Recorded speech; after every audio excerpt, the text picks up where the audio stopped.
현직 대통령이라고 하더라도 내란죄의 경우에는 수사의 대상이 되고 또 네. 수사의 기본적인 절차에 따라 가지고 여러 가지 강제 수사 조치들이 이루어질 수 있고요. 예. 그런 부분에 있어 가지고 원칙적인 부분에 있어 가지고 관련된 규정들에 따라서 네. 절차들을 밟았다고 볼 수 있습니다. 다만 그렇군요. 예. 아까 이제 김영수 기자님도 이야기했지만은 이례적이고 어떻게 보면 선례가 없다라는 거는 예. 현직 대통령의 경우에 그렇게 한 경우가 있는가에 예. 대해서는 누구도 답을 그동안 없었다라고 할 수가 없죠. 그렇군요.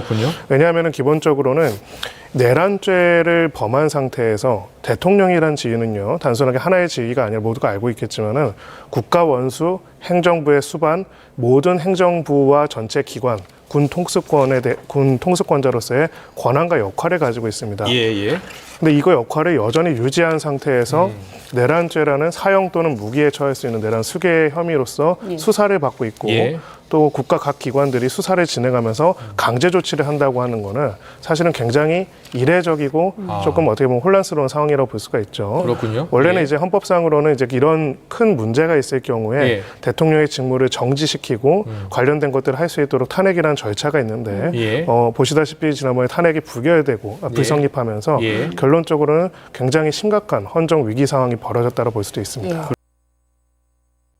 들어가는 거는 대규모로 들어가서 국회가 그 우발 사태가 나는 것만 막고 월담하는 거는 제재하지 마라. 그렇게 제가 지시를 했던 겁니다. 그런데 아까까지 그런 말 안 하더니 지금 내가 증거를 내니까 또 거짓말을 하는데 아닙니다. 월담하는 걸 제지하지 않았어요? 막았어요?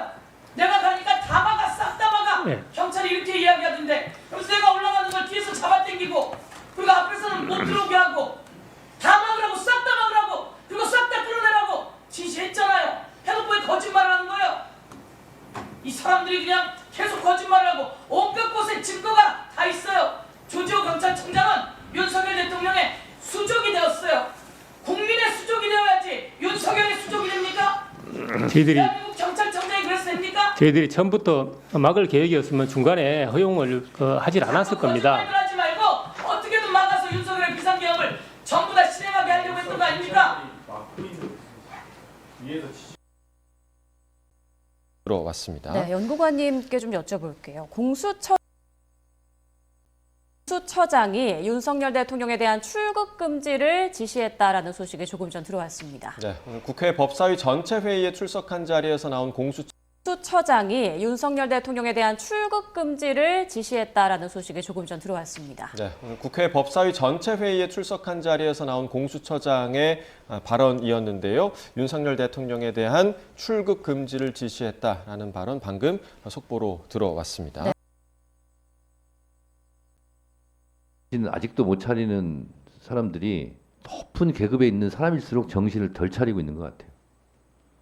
아직도 참 한심합니다. 다음은 김승원 변호사님. 예, 국민이 윤석열을 버렸다. 저는 이렇게 판단하고 있습니다. 오늘부터 시작된 여론조사에 드디어 한 자릿수가 나오기 시작한다는 그런 얘기도 있고요. 이 빨리 대한민국 정상화 시켜야 됩니다.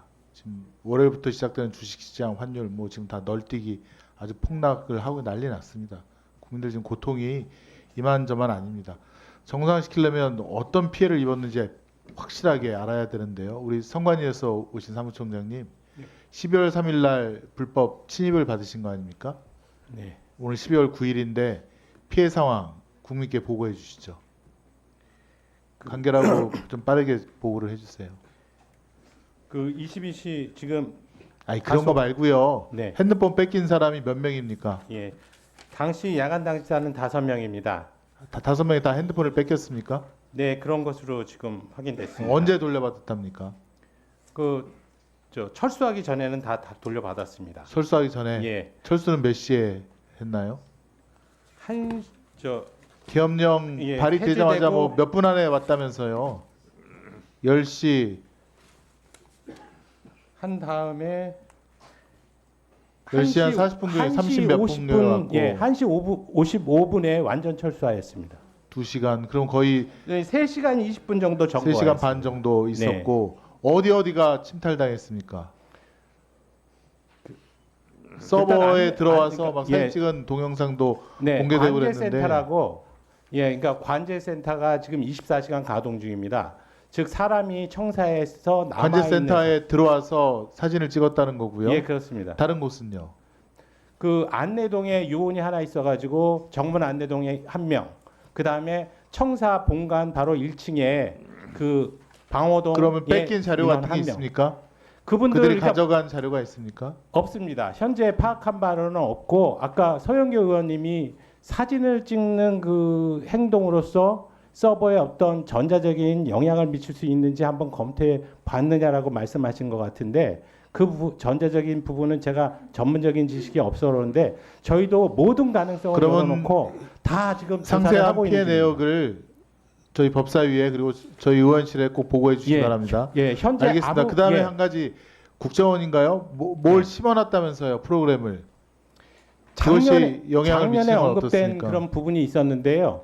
그것은 이미 그 국회 그 조사 과정에서 전부 처음에 4개, 나중에 추후에 1개 프로그램이 마지막으로 삭제된 것으로 묻겠습니다. 보고되었습니다. 그 왜 계엄군이 선관위를 간다는 게 이해가 안 가는데 사무총장의 최종 판단은 어떻습니까? 국민께 소상히 말씀해 주십시오. 왜 선관위에 들어와서 그런 짓을 했는지.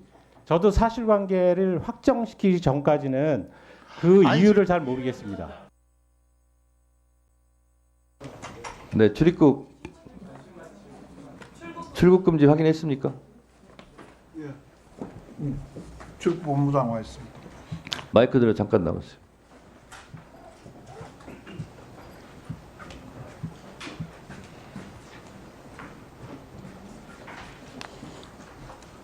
출입국 외국인정책 본부장입니다. 네, 출국 금지 됐습니까?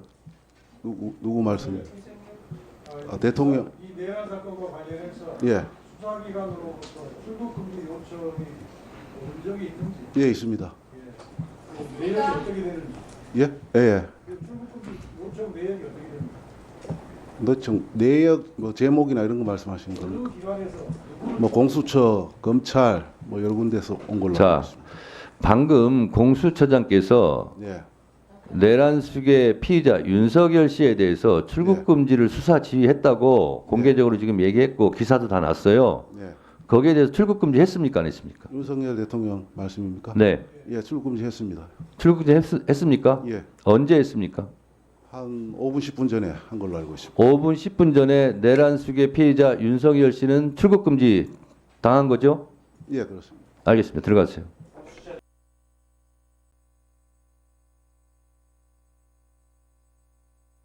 같고요. 워낙 이제 검찰, 공수처, 그다음에 경찰의 국수본 다 이렇게 일괄적으로 하다 보니까 수사의 주체가 누구인지 지금 얘기하기도 그렇지만 지금 보니까 이제 공수처에서 이제 출국 금지 조치를 좀 요구한 것 같고 법무부가 받아들인 것 같아요.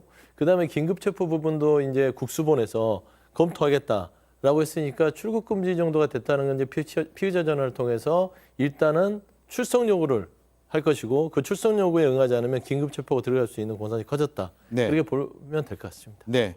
자, 출국 금지, 수사 착수 상당히 빨라질 것 같아요. 네, 대통령에 대한 출국 금지 조치는 아마 사상 처음 있는 일일 겁니다. 그런데 지금 대통령이 어제자로 피의자로 공식적으로 확인됐지 않습니까? 그렇다 그러면은 사실 대통령이 국민의 눈을 몰래 피해서 해외로 나간다는 건 사실 굉장히 현실적으로 어려운 일이거든요. 어려운 일인데 절차상으로 피의자로 입건이 되면은 출국 금지시키는 게 일반적인 절차긴 합니다. 그럼에도 불구하고 대통령이 현실적으로 해외 국민들 몰래 나갈 가능성이 거의 없다는 면에서 약간 물론 절차상으로는 당연히 출국 금지시켜야 하는 게 맞긴 하지만 그것을 정치권에서 저렇게 왜 출국 금지 빨리 안 시키냐라고 질문하고 다그친 거는 조금 정치 의도가 있어 보이는 것 같은데요. 어쨌든 형사 절차상 피의자가 입건됐기 때문에 출국 금지시키는 거는 당연한 절차를 시행한 것으로 보입니다.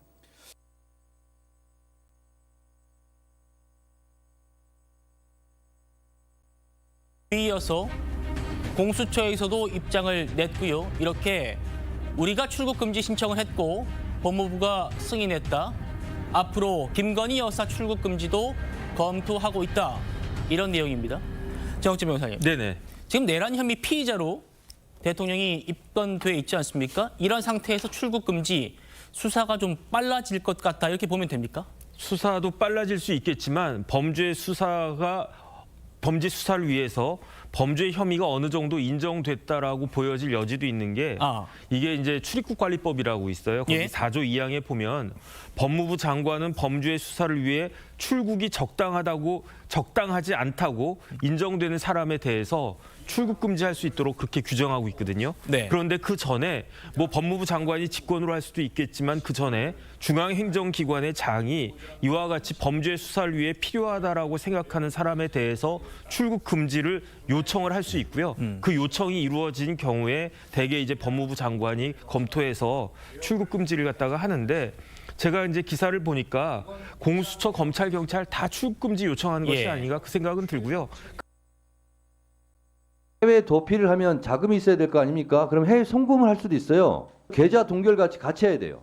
이거 빨리 하세요. 일단 출국 금지에 관해서는 수사 지휘를 했습니다. 했습니까? 네. 지금 이행은 안 됐지만 수사관들한테 지휘를 했습니다. 윤석열 부부잖아요. 김건희에 대해서는 출국 금지 조치 안 했냐고요. 검토하겠습니다. 공수처장님, 공수처에서 윤석열에 대해서도 출국금지 수사지 하니까 바로 출국금지 하지 않습니까? 김건희에 대해서도 검토해서 수사지 하시기 바랍니다. 검토하겠습니다.